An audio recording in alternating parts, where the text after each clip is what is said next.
আমার নবীজি বলছে, মাওলা আমার চাচা কোনোদিন এই বাড়িতে পা দেয় না, আজকে এত রাইতে কেন গো চাচা?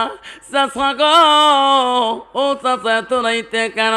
বন্ধুগণ শুনে রাখেন, যে রাসূলুল্লাহকে, যে নবীকে আবু জেহেল এত তাড়না কষ্ট দিয়েছিল, এত মারপিট করেছিল, এত জ্বালা যন্ত্রণা করেছিল, সেই নবী আবু জেহেলকে দেখি রাগ করে নাই, চাচা সরে রাগ করে নাই। আব্বা কত ধৈর্যশীল নবী ছিল গো। সেই নবী বলছে, চাচা এত রাইতে কেন চাচা আপনি আসলেন? যেরকম সুবহানাল্লাহ।